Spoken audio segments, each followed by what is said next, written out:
El búho de Minerva, un espacio para la reflexión filosófica de nuestra realidad, coordinado por Gabriel Vargas Lozano. Mario Bunge, 1919-2020, por Gabriel Vargas Lozano. Al morir Mario Bunge a los 100 años de edad, nació el 21 de septiembre de 1919 en Buenos Aires. Murió el 25 de febrero de este año en Montreal, Canadá. En esta ciudad fue profesor de la Universidad de McGill desde 1966, en donde llegó a ser nombrado profesor emérito. Durante su existencia recibió una gran cantidad de doctorados y reconocimientos académicos.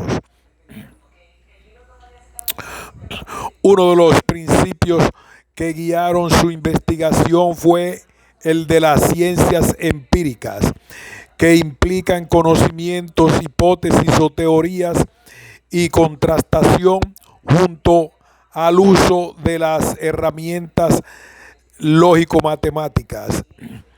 En esta dirección publicó libros como La ciencia, su método y su filosofía, Filosofía de la física, La investigación científica y muchos otros más dentro de esta temática, pero también abordó otros temas como los de epistemología, economía y filosofía, racionalidad y realismo, filosofía de la psicología, etc. Una exposición general de su pensamiento lo encontramos en su Treatise of Basic Philosophy, dividido en 8 volúmenes. 1. Semántica. 2. Interpretación y verdad. 3. Ontología. La construcción del mundo. Ontología 2. Mundo de sistemas. 5. Epistemología. Explorando el mundo. Epistemología 2. Entendiendo el mundo. Filosofía de la ciencia y tecnología. Ética y teoría del valor, lo bueno y lo correcto. De igual forma, publicó un diccionario de filosofía en el que incorporó una serie de observaciones de carácter personal. Por ejemplo, en la entrada, Filosofía feminista, dice, entre otras cosas, que se trata de una industria académica que afirma que la mayoría, si no todas las ideas y prácticas matemáticas, científicas y tecnológicas solo son herramientas de la dominación masculina. Luego dice que esta posición es una reacción primitiva frente al machismo y que la filosofía feminista no debe confundirse con la política feminista, que está ampliamente justificada y que debería aprovecharse de la razón, la ciencia y la tecnología. Como se entenderá, Bunge no está en contra de los derechos legítimos por los que las mujeres luchan desde hace mucho tiempo, sino en contra de una versión extrema del feminismo. Sin embargo, el autor no hace un análisis de las diferentes corrientes feministas e inclusive de sus implicaciones filosóficas. Es por ello que podríamos decir que el diccionario es una mezcla de aportaciones importantes, opiniones personales, fobias y filias del filósofo. Bunge visitó varias veces nuestro país e inclusive estuvo tentado a quedarse como investigador en el Instituto de Investigaciones Filosóficas de la UNAM. Sin embargo, su personalidad irónica no le permitió conciliar con el carácter reverencial que priva entre nosotros incapaz de tolerar cualquier crítica cuando se alcanza el nivel de autoridad. La primera visita que llevó a cabo Bunge a México fue en ocasión del primer coloquio nacional de filosofía realizado por la Asociación Filosófica de México en Morelia, Michoacán, en 1975. En aquella ocasión, Bunge expuso una ponencia sobre filosofía de la ciencia defendiendo al empirismo como lo hizo toda su vida, mediante una forma que suscitó que una mayoría de los asistentes se inscribiera para rebatir sus posturas. Años más tarde, las autoridades del CONACYT, con el deliberado intento de eliminar la maestría en filosofía de la ciencia que había diseñado el doctor Eli de Gortari en la Universidad Autónoma de Nuevo León, pidieron a Bunge que hiciera un diagnóstico que, por supuesto, fue negativo. Fue por esta razón que el doctor de Gortari reunió un trabajo de Bunge y otro de él analizando el tema del método científico. A pesar de ello, de Gortari no pudo salvar la condena de su maestría. Posteriormente, Bunge fue invitado a otros congresos y el último de ellos fue el que se llevó a cabo en Mazatlán, en donde se lanzó en contra del marxismo, identificándolo con el materialismo dialéctico de la URSS. En aquella ocasión yo me atreví a tomar la palabra al final de la conferencia magistral, desafiando el principio de que una vez que el maestro ha hablado, Magister Dixit, los demás tienen la obligación de callarse.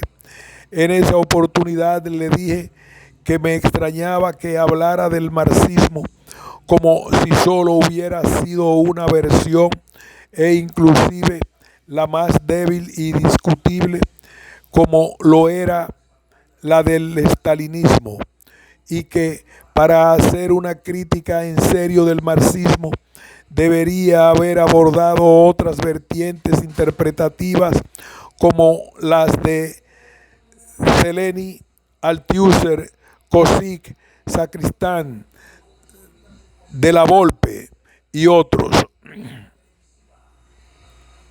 Me molestó la crítica fácil y reduccionista propios de la famosa straw man fallacy. En esta dirección habrá de decir que Bunge tenía dos punching bags preferidos: el existencialismo, el psicoanálisis, el materialismo dialéctico, la filosofía lingüística, la hermenéutica, la fenomenología, etc. Sus críticas mostraban que su concepción estaba condicionada por una perspectiva cientificista que le impidió reconocer la importancia de otras formas de comprensión de la realidad. En lo personal, aparte de los tratos circunstanciales en los congresos, tuve algunos contactos con él mediante correo electrónico. Amablemente siempre me respondió apoyando la lucha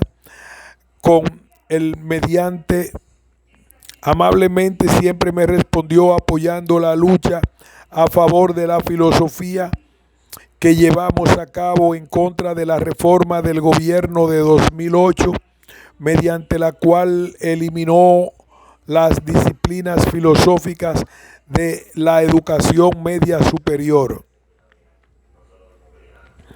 Me envió sus últimas reflexiones sobre el cientificismo, véase anexo, y también un libro electrónico colectivo que publicó en España Tony Domenech, en el que colaboró apoyando la idea de un socialismo democrático.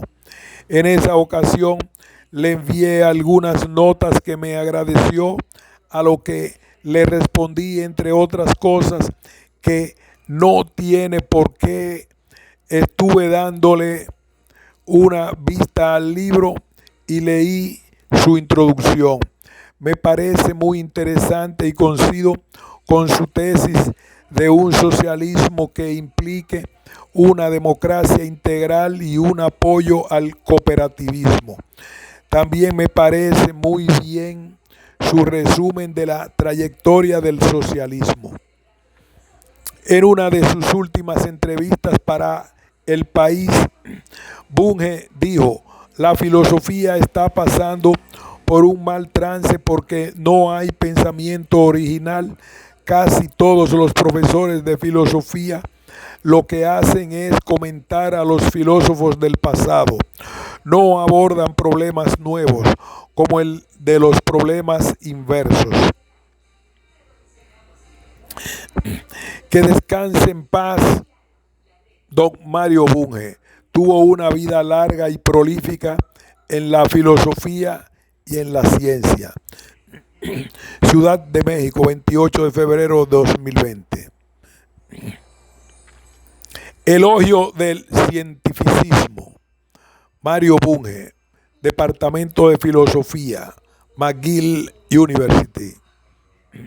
Entiendo por cientificismo la tesis de que la mejor manera de encarar los problemas del conocimiento es adoptar el enfoque científico, también llamado el espíritu de la ciencia y la actitud científica. Aunque el cientificismo tiene una pésima reputación entre los teólogos, filósofos y literatos, arguiré que es la actitud normal de los científicos, aun si nunca se han topado con esa palabra. Esta es la tesis central del texto presente. Cientificismo, hemicientificismo, anticientificismo. El conjunto de la gente que ha escrito sobre la ciencia puede dividirse en tres grupos: los cientificistas, anticientificistas y hemicientificistas. Por ejemplo, el polímata Nicolás Condorcet, el psicólogo y sociólogo Jean Piaget y el sociólogo Robert Merton pertenecen al primer grupo, mientras que Hegel, Nietzsche y Heidegger pertenecen al segundo. Finalmente, el grupo de los pensadores hemicientificistas incluye a Kant, Comte y Marx.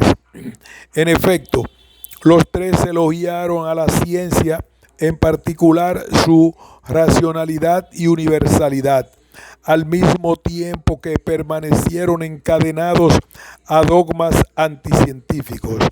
Al fenomenismo en los casos de Kant y Comte y al hermetismo dialéctico en el de Marx, ver Bunge. La palabra cientificismo en su acepción positiva fue popularizada por el embriólogo Félix de Ledantec y fue definida claramente en el vocabulario clásico de André Lalande. Sin embargo, el concepto había emergido mucho antes en el ala radical de la Ilustración francesa, y tanto la palabra como el concepto se usaron también en otros contextos, especialmente en publicaciones religiosas, donde se lo usó en su acepción peyorativa. Peter Schottler encontró que alrededor de 1900 en la literatura francesa las palabras ciencia y cientificismo iban usualmente acompañadas de los siguientes epítetos: en la literatura francesa, pertinente, abstracto, antirreligioso, arruinado, dogmático, durkheimiano, estúpido, estrecho, exagerado, falso, frío, grosero, laico, lisiado, materialista, pedante, pesado, positivista, pretencioso, racionalista, socialista y vulgar, así como, así como el alemán y durkheimiano. Un estudio actual podría arrojar un resultado parecido. Un siglo después, la ciencia y el cientificismo siguen siendo dos de las bestias negras del partido oscurantista, que hoy día incluye no solo a los reaccionarios, sino también a muchos sedicentes progresistas. A menudo el cientificismo ha sido igualado al positivismo, en particular el de Auguste Comte, aunque Comte afirmó que la sociología, palabra que él mismo inventó, debiera cultivarse científicamente, no contribuyó a ella ni apreció los ensayos de Condorcet en ciencia social matemática. Más aún, creía que la sociología y la biología debieran recurrir a la comparación y no al experimento. Para peor, fiel al fenómeno, para peor, fiel al fenomenismo de Hume y Kant, Comte condenó todas las especulaciones sobre átomos, el interior de las estrellas y otros inobservables. Por consiguiente, el positivismo de Comte no puede considerarse cientificista pese a sus elogios de la ciencia que hicieron que el partido del dictador mexicano Porfirio Díaz se autodenominase científico. Por ese motivo, Emil Meyerson, uno de los dos filósofos que se cartearon con Einstein, el otro fue Moritz Schlick, no desperdició ocasión de criticar la prohibición comtiana de todos los proyectos que se propusieran aprender realidades tras apariencias o fenómenos. Friedrich Hayek, a quien, conforme la tradición austríaca, le disgustaba la ilustración, ignoró la definición clásica que recordamos arriba y propuso la suya propia. El cientificismo sería la tentativa de copiar a las ciencias naturales en el estudio de lo social. Este concepto tendencioso del cientificismo se impuso en las humanidades, especialmente desde la contrarrevolución postmoderna que empezó hacia 1950, la que reclutó tanto a quienes se habían quedado atrás como a quienes acusaban a la ciencia de complicidad con el capitalismo.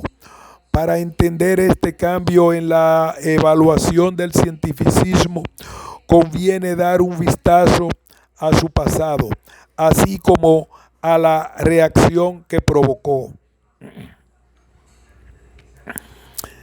Cientificismo ilustrado.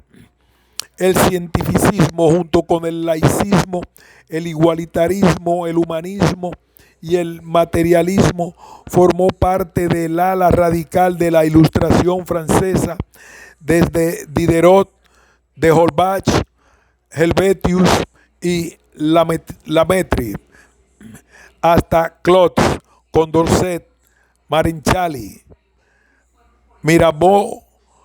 Esta ala divergía tanto del ala moderada del mismo movimiento d'Alembert, Montesquieu, Rousseau, Turgot y Voltaire, como de la Ilustración escocesa, mucho menor y más pálida.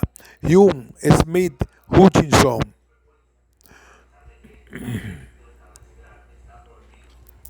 Mientras los franceses mencionados eran revolucionarios tanto en filosofía como en política, los voltaireanos y los escoceses eran reformistas.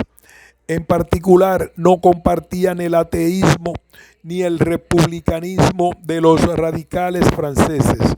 Tampoco aprobaban el manifiesto científico, En particular, no compartían el ateísmo ni el republicanismo de los radicales franceses. Tampoco aprobaban el manifiesto cientificista contenido en el discurso de recepción en la Academia Francesa que pronunciara Condorcet en 1782.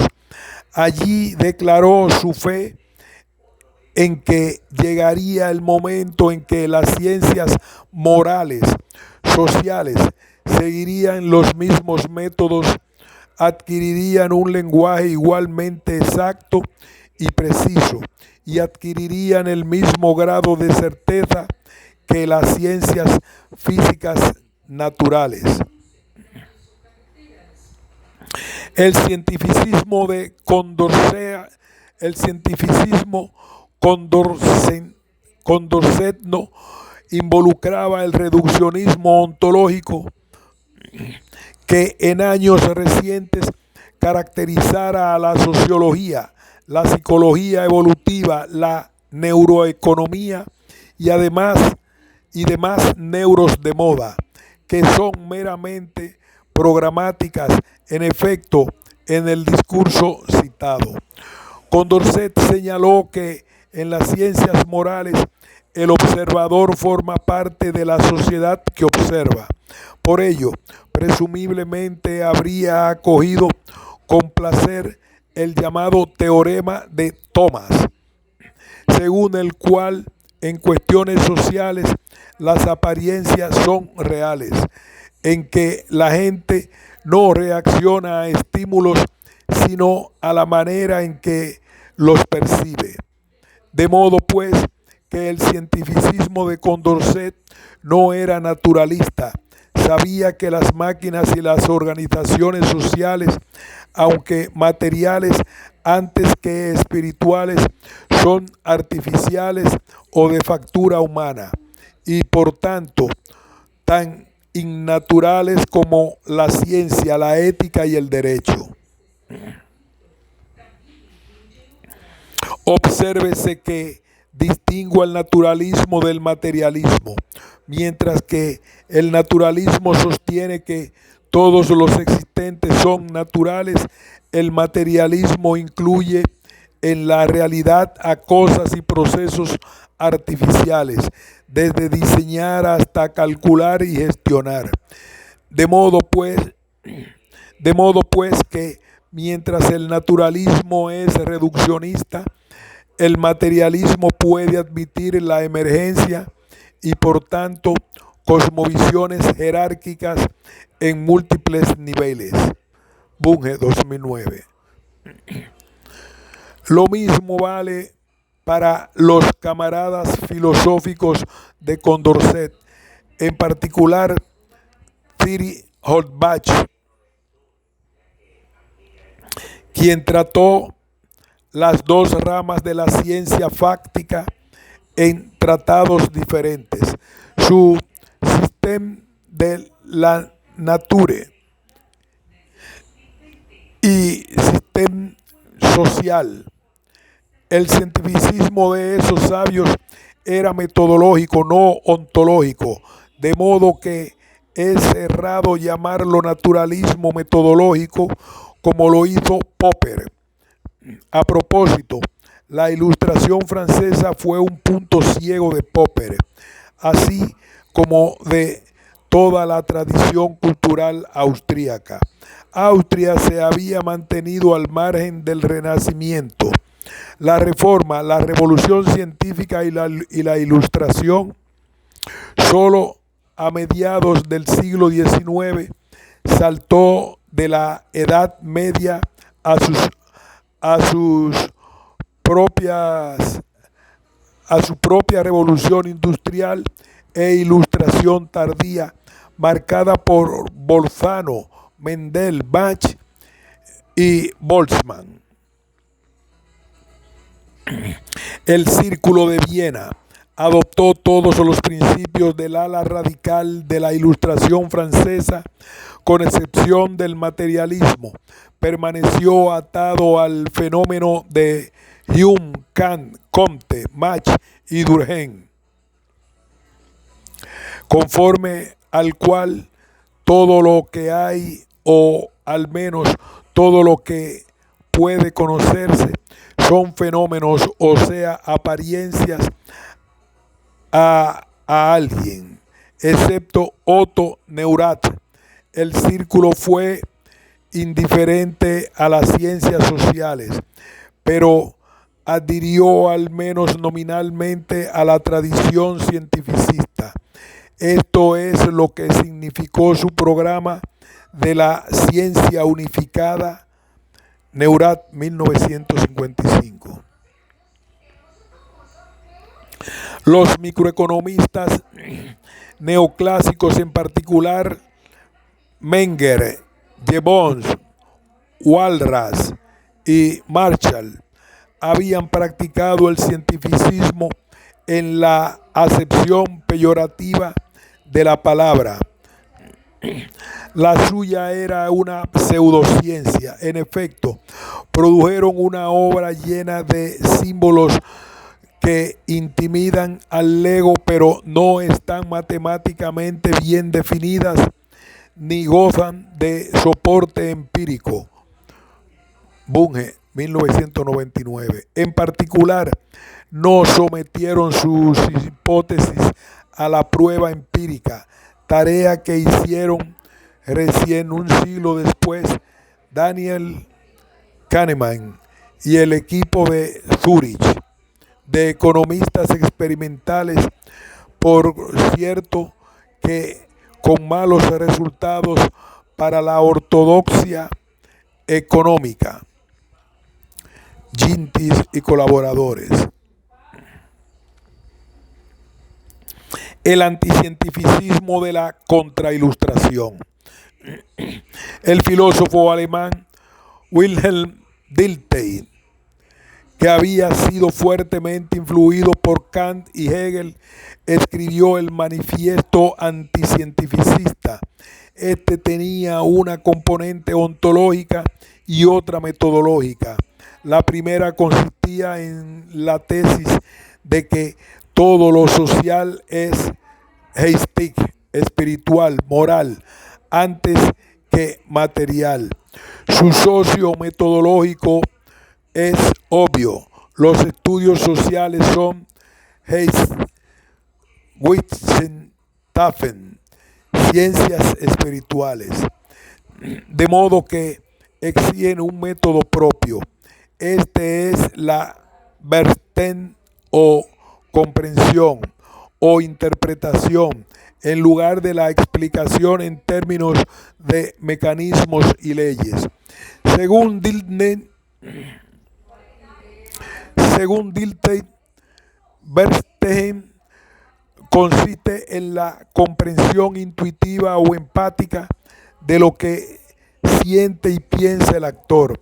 El razonamiento tácito subyacente es este.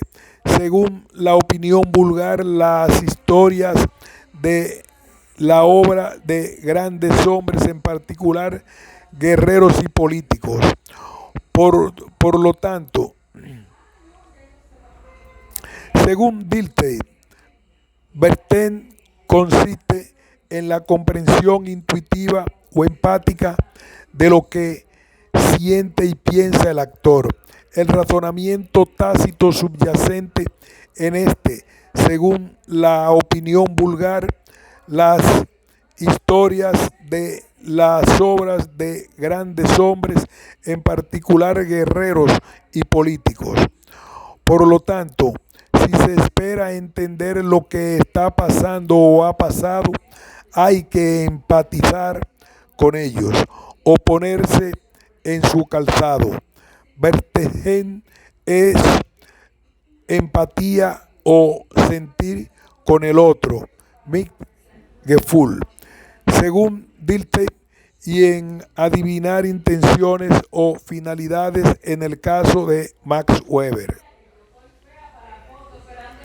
De aquí pues la necesidad de hacer estudios interpretativos o humanistas y no cientificistas de lo social. Desde luego, ni Dilthey ni sus discípulos sospecharon que el problema de inferir, de hecho adivinar, estados mentales a partir del comportamiento observado es un problema inverso y como tal uno para el cual no hay algoritmos, de modo que cualquier solución del mismo es especulativa y dudosa.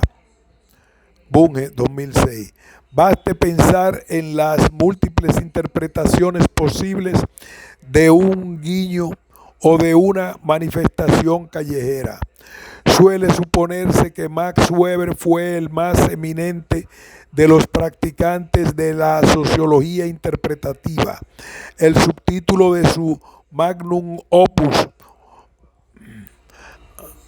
Además, él mismo se consideró seguidor de Dilthey, Weber, 1988, pero al menos desde su admirable defensa del objetivismo o realismo, intentó usar el método científico, atacó despiadadamente al idealismo histórico e incluso propuso una explicación materialista de la decadencia de la Roma antigua.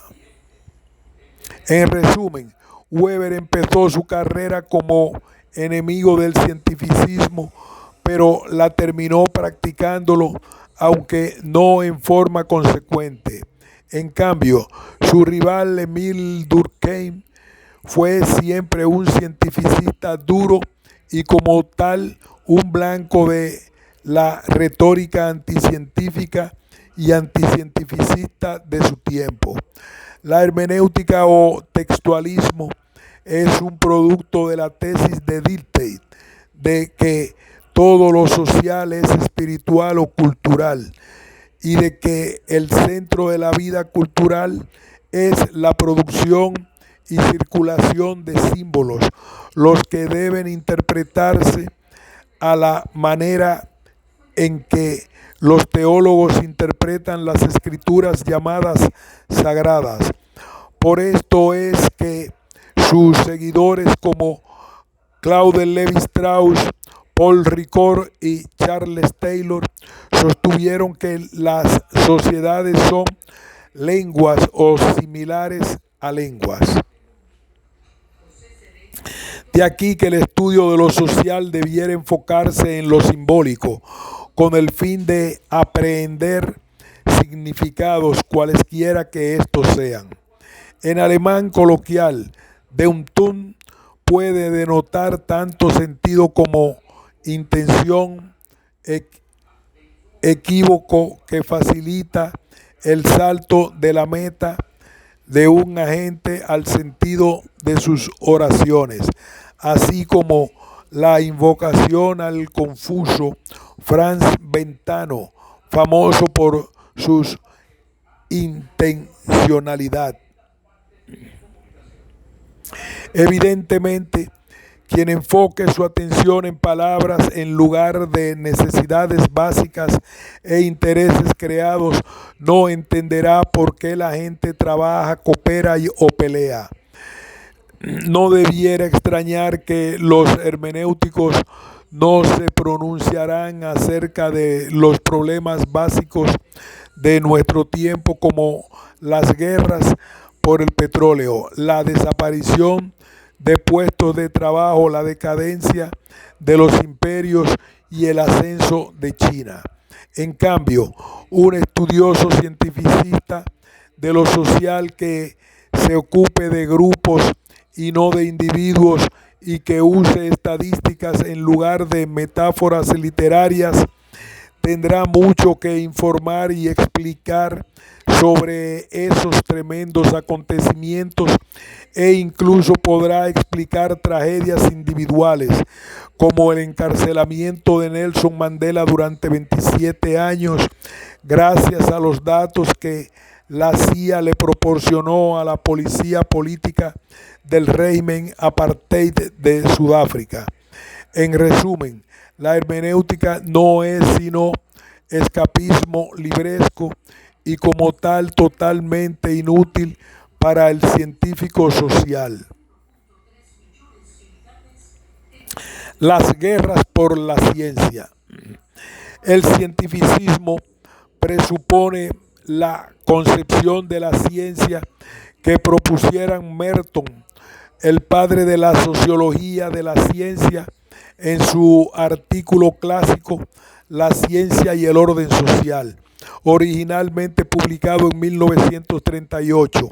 En ese trabajo, Merton arguyó que las peculiaridades de la ciencia básica son el desinterés, la universalidad, el comunismo gnoseológico y el escepticismo organizado, el escrutinio de toda la comunidad científica, no la duda del investigador aislado.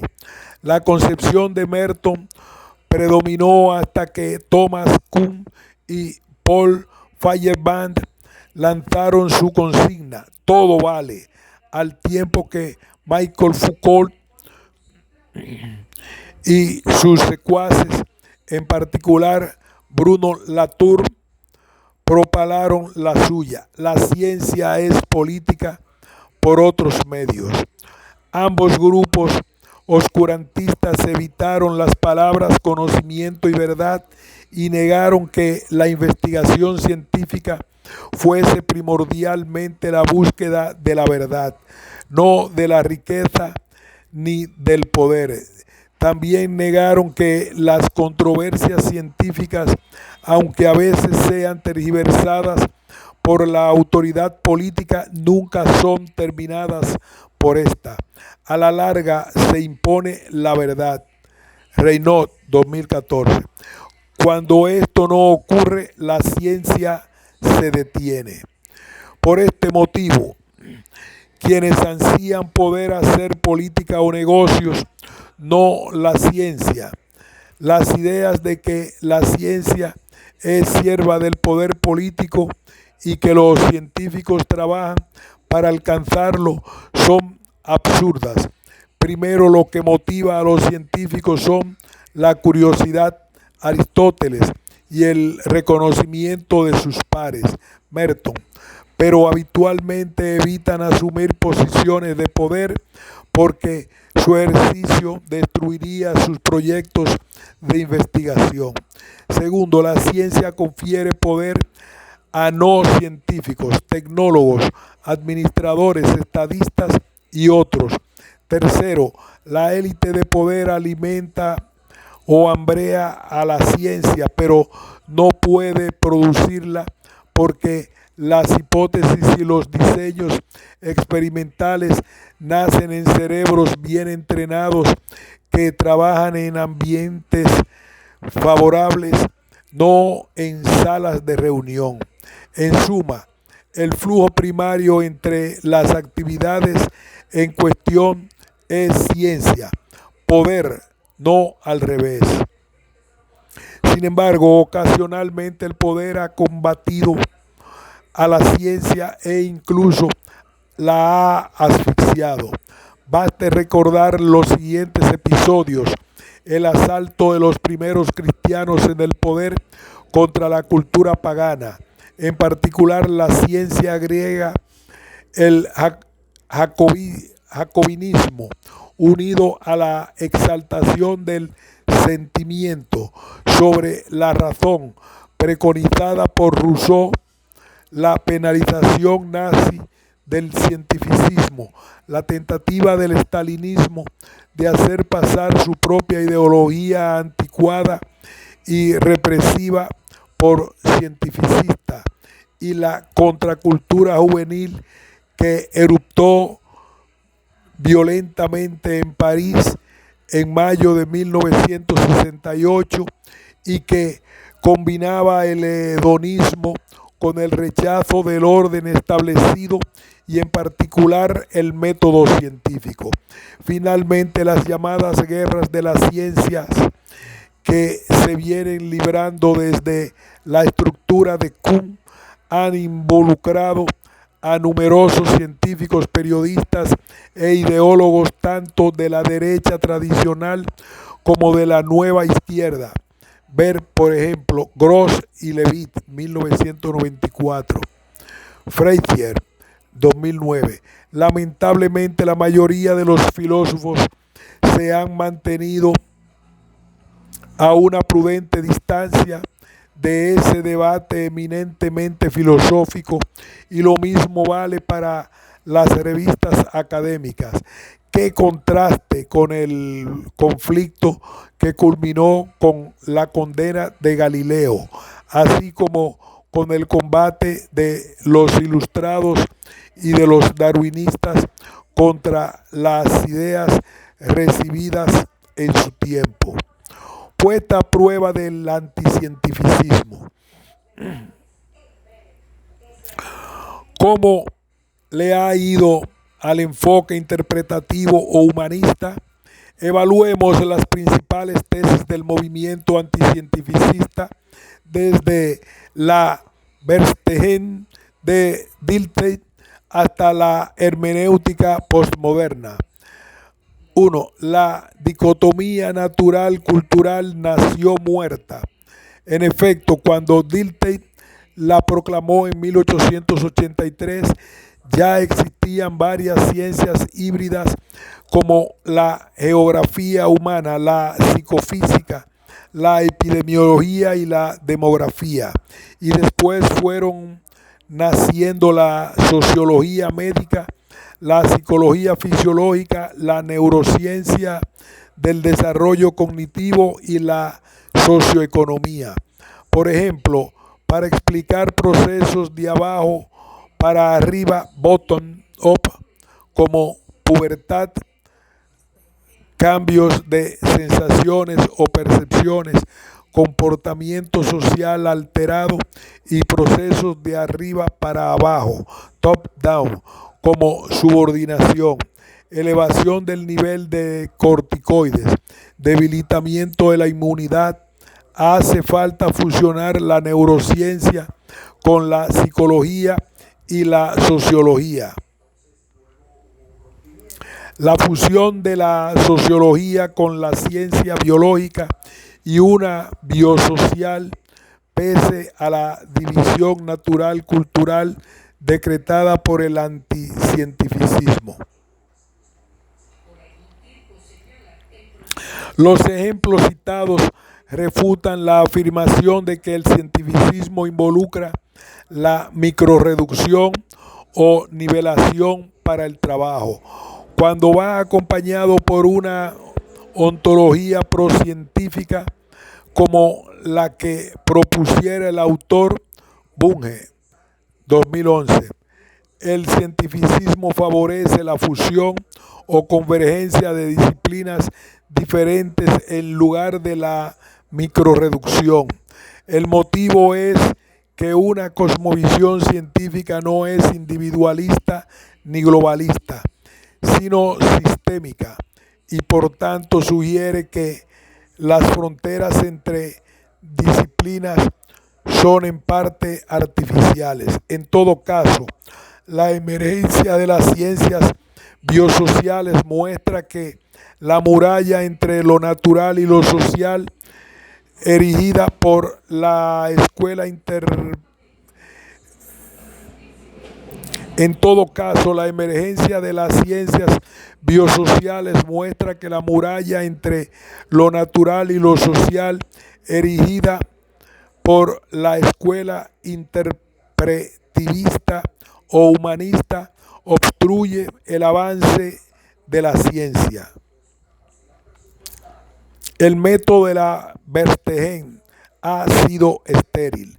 En efecto, ningún interpretivista o hermenéutico ha propuesto conjeturas verdaderas sobre procesos económicos, políticos o culturales importantes.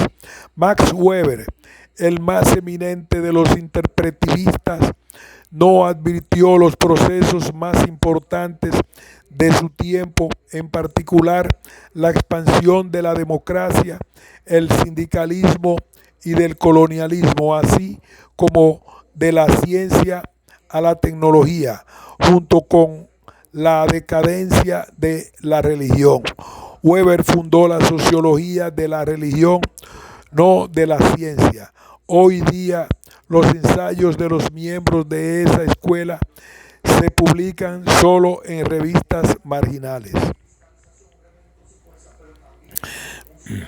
Sin embargo, algunos estudiosos de la sociedad pertenecientes al campo humanista han producido ensayos penetrantes. Baste recordar a Norberto Bobbio, Albert O. Hirschman y Thorstein Veblen. Asimismo, Bronislaw Malinowski, Margaret Mead, Clifford Geertz y Napoleón Chagnon, descrito con elegancia algunas prácticas exóticas, pero sus conclusiones han sido muy discutidas y ninguno de ellos estudió la vida diaria de sus tribus preferidas, excepto en lo que respecta al sexo. Sus sujetos parecían vivir del aire, ver un contrapeso explícitamente realista y materialista en Trigger. Para ver a estos estudios sociales modernos en su esplendor hay que mirar el trabajo de los antropólogos, arqueólogos, sociólogos e historiadores cientificistas como la Escuela de los Annales, la obra monumental e influyente de Gunnar Myrdal, An American Dilemma, el inventario de las piezas arqueológicas de Asuán antes de que las inundara la construcción del dique, y el estudio masivo The American Soldier. La publicación de este último enojó a la escuela humanística, el tiempo que inició la corriente científica de la sociología americana encabezada por Robert Merton y cuyo barco insignia fuese la American Sociological Review. ¿Por qué fracasó el anticientificismo? Fracasó porque condenó al método científico que había caracterizado a todos los logros desde la revolución científica. Más aún, cuando aborda nuevos problemas de conocimiento, todo investigador contemporáneo da por sentado el cientificismo, como se arguirá en lo que sigue. La matriz filosófica de la investigación científica. Casi todos los filósofos dan por sentado que la ciencia y la filosofía son ajenas entre sí, que los científicos parten de datos o de hipótesis, que la manejan sin preconceptos filosóficos. Un vistazo a la historia de la ciencia basta para advertir que este es un mito. Un examen somero de un puñado de problemas abiertos corroborará este severo veredicto. Imaginemos cómo abordaría un científico un problema abierto como los siguientes. A. La materia oscura y la energía oscura desafían todas las leyes físicas conocidas. B. Hay caracteres adquiridos heredables y si los hay, ¿cuáles son? C. Los animales pueden estar en estado conscientes. D. Cómo administrar científicamente los sistemas sociales como empresas y ejércitos. Y E. El derecho de los tribunales debiera usar elementos de prueba científicos además de los tradicionales, rehusaría nuestro científico investigar esos problemas compartiendo la tesis de Noam Chomsky y sus camaradas misterianos escépticos radicales de que la materia y la mente son y seguirán siendo misteriosas, saltaría in media res en lugar de empezar por revisar el conocimiento antecedente, fantasearía acerca de hechos anómalos y poderes anormales o incluso potenciales sobrenaturales o desecharía las fantasías espiritualistas. Se contentaría con listar las apariencias o síntomas o conjeturaría pautas posibles y sus mecanismos subyacentes. Le bastaría formular sus corazonadas o buscaría apoyos empíricos, limitaría su atención a los objetos de su estudio o los ubicaría en un contexto o sistema más vasto y desecharía todo escrúpulo sobre los posibles efectos adversos de sus hallazgos. Admito que las cuestiones anteriores son tendenciosas, pero este es precisamente el objetivo del ejercicio, a saber, sugerir que los científicos de carne y hueso no investigan lo primero que les ocurre, así como tampoco cuestionan todo el conocimiento antecedente. Veamos cómo abordaría un investigador científico los 5 problemas citados.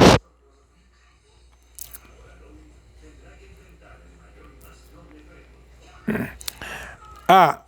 La materia oscura. ¿Es anómala o meramente materia poco conocida? La única manera de averiguar si existe y de saber qué es usar los medios teóricos y experimentales disponibles, buscar muestras de ella e interesar detectar alguna de sus propiedades.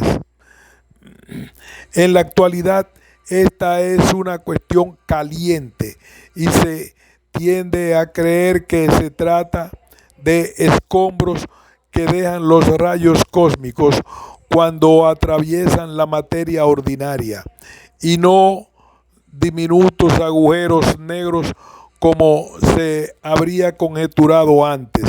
Permanezca sintonizado. B. Tuvo razón Lamarck al final de cuentas.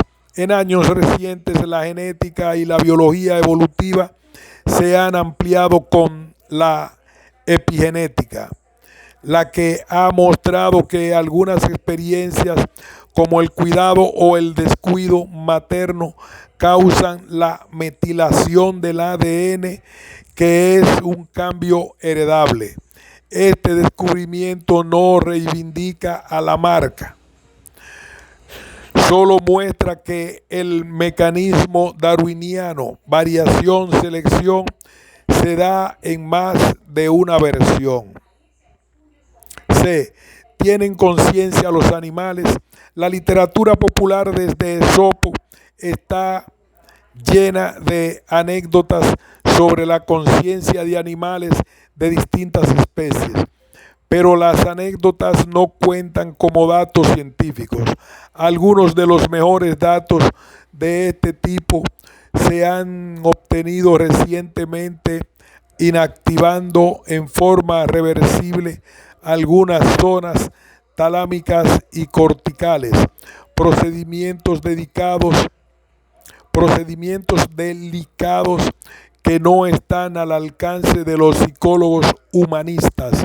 De ellos resulta que hay varios animales capaces de estar en estado consciente. D. Pueden administrarse científicamente los sistemas sociales. La investigación operativa, OR, la fase más refinada de la Administrotecnia fue concebida de un día para otro por el equipo multidisciplinario establecido por el almirantazgo británico a comienzos de la Segunda Guerra Mundial para enfrentar las grandes pérdidas infligidas por los submarinos alemanes a la marina mercante que transportaba alimentos y municiones a Inglaterra. El problema era hallar el tamaño óptimo de un convoy marítimo. El modelo matemático construido por dicho equipo, dirigido por el físico Patrick Blackett, mostró que dicho tamaño es mediano, suficientemente grande para justificar la escolta aérea, pero no tanto como para invitar a una flota de submarinos enemigos submarinos, resultado que debe haber desconcertado a los economistas que adoran maximizar.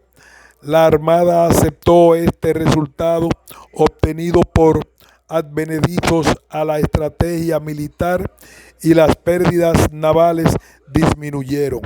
Este resultado alentó a los expertos en negocio a construir modelos matemáticos para problemas similares, como encontrar el tamaño óptimo de las existencias, inventarios de mercancías de un tipo dado. Este fue otro triunfo del partido cientificista, esta vez en el campo de la sociotecnia. ¿Puede tornarse científico el derecho? En años recientes, la criminología y la jurisprudencia, así como su práctica en tribunales, han hecho uso de hallazgos de la biología, la psicología y la sociología. Prueba el Código Penal Juvenil.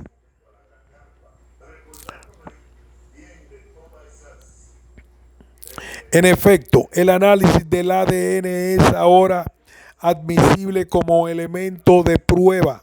El Código Penal Juvenil está siendo puesto al día a medida que se aprende que la corteza prefrontal adolescente no ha madurado del todo y el derecho penal como un todo está cambiando a medida que se develan las causas sociales del delito y se perfeccionan las técnicas de rehabilitación.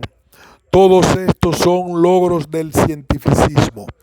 Los problemas mencionados están siendo investigados, dando por descontada la tesis cientificista de que el camino real hacia la verdad objetiva y la eficiencia en todos los campos científicos y tecnológicos es el método científico.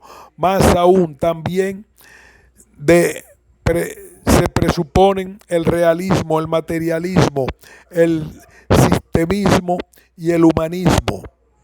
Por ejemplo, el estudio de la conciencia animal supone la tesis realista de que los procesos en los animales experimentales son reales y no invenciones del experimentador. La hipótesis materialista de que todo lo mental es cerebral. La hipótesis sistémica de que el problema que se estudia como toda gran cuestión es parte de un gran paquete de problemas que es preciso abordar tanto anatómica como psicológicamente, y de la recomendación humanista de respetar el bienestar animal, lo que a su vez sugiere abstenerse de hurgar al azar el cerebro animal para ver qué pasa. Sugiero que los 4 principios mencionados se unen con el cientificismo, constituyendo nada menos que la matriz filosófica de la investigación científica. Aquí haremos una pausa y continuaremos con la matriz filosófica del progreso científico. Pausamos.